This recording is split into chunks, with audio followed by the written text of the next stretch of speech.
Hello everyone, welcome back to my another vlog. So आज की vlog भी बहुत ज़्यादा स्पेशल होने वाली है गाइस, क्योंकि मैं ना इस व्लॉग में बेबी नाइट रूटीन शेयर करने वाली हूँ कि मेरी बेबी की नाइट रूटीन क्या होती है। वैसे तो मेरी बेबी पूरी रात ही सोती है, मतलब एक बार अगर सो गई ना, वो 1 बजे सोए या 2 बजे सोए, जब भी सोए एक बार सो गई तो वो सीधा सुबह ही उठती हैं। लेकिन वो एक बार सुलाने में मुझे कम से कम 4-5 घंटे कभी कभी लग जाते हैं। सो वही आज ये वीडियो में हम शेयर करेंगे कि क्या क्या रूटीन्स होते हैं। रात के 9 बजे से मैं बेबी को सुलाना शुरू करती हूँ, बट कभी कभी वो 1 भी बजा देती हैं। तो यहाँ पे उनकी जो शुरुआत होती है शाम को सुलाने से, जब उनके कपड़े चेंज कर देती हूँ, क्योंकि जो दिन भर वो कपड़े पहनी होती हैं फिर वो सोने में उसमें कंफर्टेबल नहीं होती हैं। सो उनको अच्छे से कपड़े पहना देती हूँ, डायपर वगैरह पहना देती हूँ। डिस्पोजेबल डायपर पहनाती हूँ सुलाते वक्त, बट मुझे पता होता है कि ये अभी 3-4 घंटे नहीं सोएंगी, तो मैं इन्हें अभी क्लोथ डायपर ही पहना रही हूँ। मुझे पता है ये सोएंगी लेकिन थोड़ा फिर सो के उठ जाएंगी, तो जब 1 बजेगा 12:30 बजेगा तब मैं इन्हें डिस्पोजेबल डायपर पहनाऊँगी। और अभी अच्छे से नारियल तेल उनके डायपर स्पेस पे, जहाँ पे डायपर पहनाते हैं वहाँ पे अच्छे से लगा देती हूँ, ताकि इनको रैशेज़ ना हो। रात भर ही पहनती हैं डिस्पोजेबल डायपर, अभी तक तो कभी रैशेज़ हुए नहीं हैं, बट ना हो इसके लिए पहले से प्रिकॉशन लेना ज़रूरी है। अभी तो क्लोथ डायपर पहना के चल जाता है पूरे दिन, तो कोई इशू नहीं है। बहुत सारे लोगों के यही क्वेश्चन होते हैं कि ये क्लोथ डायपर हमारे गीले हो जाते हैं, चलते नहीं है, लीक हो जाते हैं। बट गाइज मेरे केस में ये मुझे प्रॉब्लम शुरुआती से नहीं आई, क्योंकि जब मेरी बेबी 1.5 मंथ की थी, मतलब 1 मंथ 20 डेज़ की थी, तब से मैं ये डिस्पोजेबल डायपर यूज़ कर रही हूँ। और मुझे अभी तक तो ये कंप्लेंट बिल्कुल भी नहीं आई है। आप लोग शायद उसे थोड़ा ढीला लगाते होंगे जिस वजह से लीक कर जाती है, क्योंकि बेबी की जो मतलब बॉडी होती है ना थोड़ी पतली होती है, तो उसको अच्छे से आपको पहनाना चाहिए, ये केयर होनी चाहिए आप लोगों की। फिर यहाँ पे मैं इन्हें थोड़ा फार्मूला मिल्क पिलाने लग गई हूँ, लेकिन लेती नहीं है, रोने लग जाती हैं। सोचती हूँ 1-2 स्पून पिला दूँ ताकि अच्छे से सोए, लेकिन बिल्कुल नहीं सोने वाली हैं। देखो रो रही हैं, रोते रोते तो मुझे पिलाना बिल्कुल अच्छा नहीं लगता है, बट अभी वो मिल्क बना दिया है तो सोचा 1 चम्मच पिला ही देती हूँ, बट नहीं पिएंगी लग रहा है।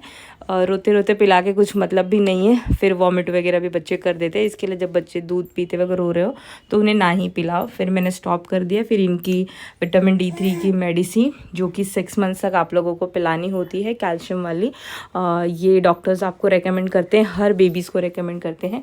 आयरन 3 मंथ्स चलते हैं और ये वाले चलते हैं 6 मंथ, जो कि अभी भी कंटिन्यू है मेरी बेबी को, क्योंकि ये अभी 5 मंथ की भी पूरी नहीं हुई है। इन्हें अभी 5 मंथ्स होने में 2-3 डेज़ बाकी हैं।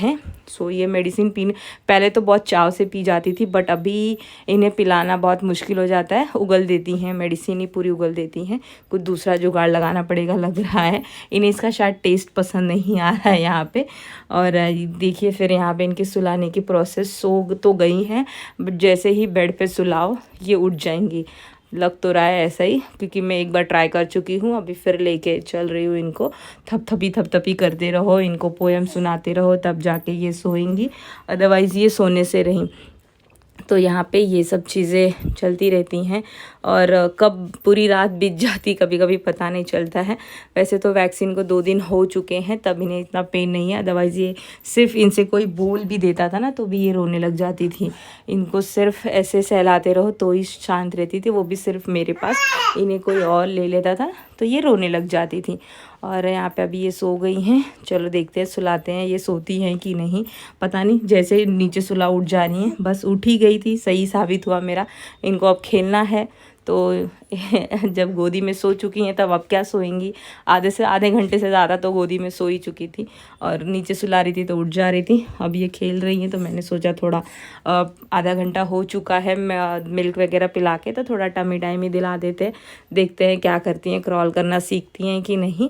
क्रॉल तो करना नहीं सीख रही हैं, लेकिन ऐसे देखो बैंड हो जाती हैं और मुँह एक ही जगह पे गोल गोल घूमती रह जाती हैं, और कपड़े वगैरह मुँह में डालने लग गई हैं। देखो गद्दे पे बिछाया हुआ था ये हमारा बेडशीट, उसे पूरा इन्होंने पसराई दिया है यहाँ पे।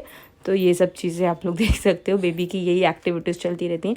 बट जब आपके बेबी ना ये पोजीशन में आ जाते हैं ना, तो उन्हें ना आप कभी भी बेड पे अच्छे से जब सुलाते हो ना, थोड़ा ध्यानपूर्वक सुलाइए, क्योंकि बेबी के गिरने वगैरह के चांसेस होते हैं, क्योंकि वो ना सीधा एज पे आ जाते हैं। तो इसके लिए मैं इन्हें जब ये जगी होती तो नीचे गद्दा बिछा के इन्हें सुलाती हूँ, बेड पे बहुत कम, क्योंकि थोड़ा सा ध्यान यहाँ वहाँ हुआ तो गिरने के चांसेस होते हैं, क्योंकि बहुत ज़्यादा मूव करने लग गई है ना। थोड़ी एक्सरसाइज कराती हूँ, देखती हूँ करती है क्या। तो ऐसे मैंने पलटने की कोशिश कर रही हूँ, शायद ये पलटना सीख जाए, बट ऐसा नहीं लग रहा है। 5th मंथ में तो नहीं, जैसे ही 6 मंथ्स लगेगा शायद इनका ये सब कुछ चालू होगा। 6 मंथ्स में बहुत ज़्यादा एक्टिव हो जाएंगी। अभी इतनी एक्टिव तो है, बहुत ज़्यादा एक्टिव हैं। जैसे ही 4 मंथ लगा था, 4 मंथ पूरा, 5th मंथ पूरा बहुत ज़्यादा एक्टिव थी। अभी तक कोई भी इन्हें मतलब बुखार वगैरह की प्रॉब्लम नहीं आई है। जब वैक्सीन लगते हैं तभी बुखार वगैरह होता है। हेल्थ वगैरह एकदम परफेक्ट है। थोड़ा सी लाइट वेट की है। बहुत सारे लोग क्वेश्चन भी कर रहे थे कि आपके बेबी का वेट कितना है। So she is just 6 kg।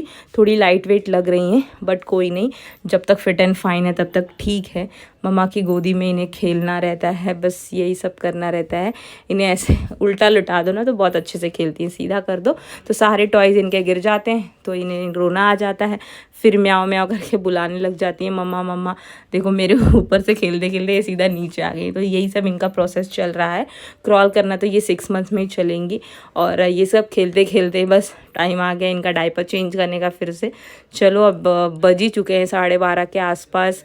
इन्हें थोड़ा डायपर वगैरह इनका चेंज कर देते हैं। डिस्पोजेबल डायपर पहना दूँगी, इसके बाद फिर इनको सुलाऊंगी, क्योंकि अब पता है कि अब सोएंगी तो सीधा सुबह ही उठने वाली हैं। बीच में उठती हैं, बट तो फीड करा दो, सो के फीड करा देती हूँ, क्योंकि इतनी ज़्यादा आलस रहती ना पूरे दिन की कि उठ के फीड कराने की शक्ति नहीं होती है। बट कभी कभी उठ के भी करा देती हूँ, ऐसा नहीं है।